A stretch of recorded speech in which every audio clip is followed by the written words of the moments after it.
Yeah, Who?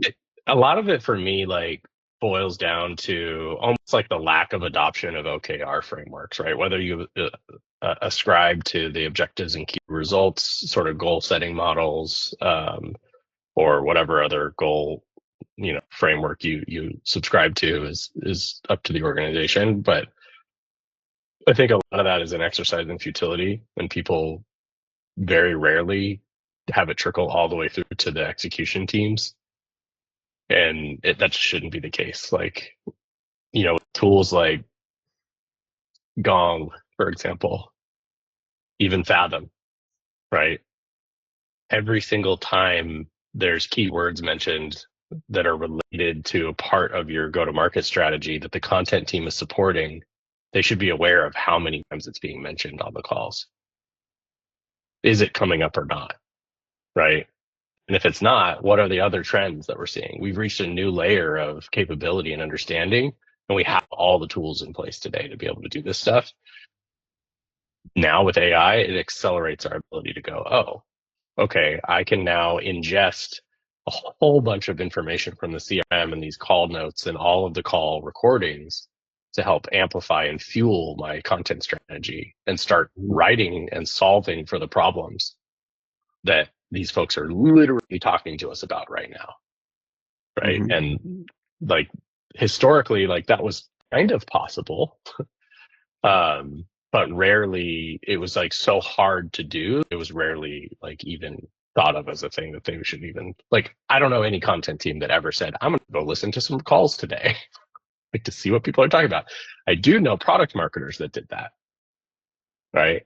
I do Hmm. know product managers that did that and customer success people and stuff like that. But the top end, like front end, top of funnel, go to market teams, they weren't doing that. Hmm. And they were like Yeah. relying on reports or some person to trickle that information back up the line or back down the line or whatever. And Yeah. so today I think that's the thing that's like we're just at a new era and it should be adopted, but it's hard. Yeah. That's But it's really not good as hard input. as it was. Uh-huh. That's really good input for my research and strategy chapter. Uh, yeah, yeah, yeah. And one thing that content and SEO people often do is that we look at keyword data from the web, not from our customers necessarily. Yeah. And sometimes it makes sense. Like before you have a lot of your own data, you need to look at market data so you can start somewhere. And even then, if you want to reach a part of a market that you haven't reached yet, you go to market data. But over time, you get so much of your own data that you should focus on that more. And PPC people use that quite well, right? Like you start with a campaign based on keyword research, and then you optimize it based on your own stats. Uh, but content and SEO people, I think, lag in using own data enough, at least. Hmm. So put I that would in agree with there. that. Yeah. And Mike, so um, who would usually define the assignment for the marketing operations person? I know sometimes marketing ops people work on their own, uh, but like you said, they're testing your friend based on a task, on an exercise. Uh, at a company, would it be the CMO, or who would be defining what's needed so that the marketing ops person can have that conversation about, okay, what's the purpose of this? Uh, who does it usually come from? It's a really good question. I think it comes from whoever has the problem at the time. Mhm. Um, the challenge that we're putting into the market today is that you need to just have your marketing like you need to have a marketing ops person in the room with you at every strategic conversation so that they Yeah. can observe and hear what the challenges are and potentially suggest solutions, and because they understand that like the art of the possible. I don't expect that someone who's an expert at content and SEO to be aware of the fact that Gong has an incredible capability, right? Or whatever listening tool, right? Even Fathom, right?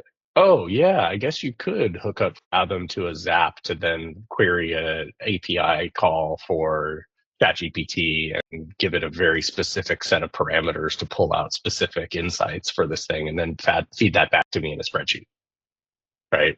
And then summarize for my content team. Like, I don't expect a content SEO expert who's really good at doing what they do to even think about that as a workflow and a Oh yeah, process, yeah, right?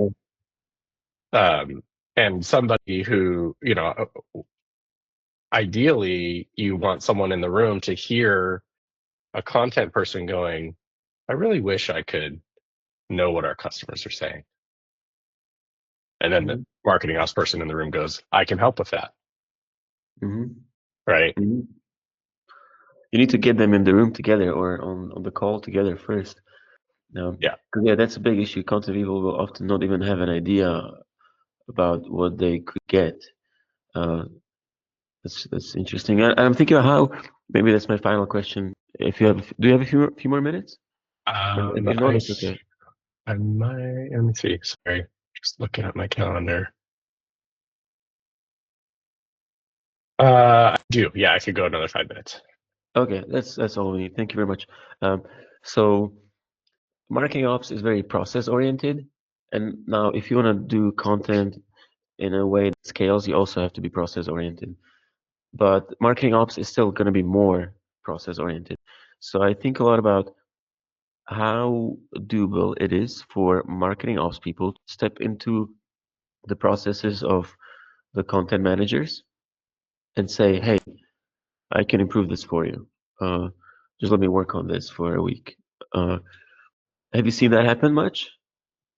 I have not actually seen that happen very much outside of maybe helping with like a project management sort of workflow or like campaign request setup, right? Like if somebody's like, hey, I really want a piece, I need the ability to request a specific type of content from you, whether I'm a sales or a person or a marketer or whatever, the marketing ops person might step in to say, like, let me set something up for you that can at least fit into your workflow and the rest of the teams for broader visibility sake. But very rarely do I see them, getting involved beyond something like that. I'm not saying that they shouldn't or couldn't be more impactful, um, you know, but I don't see it happen very much.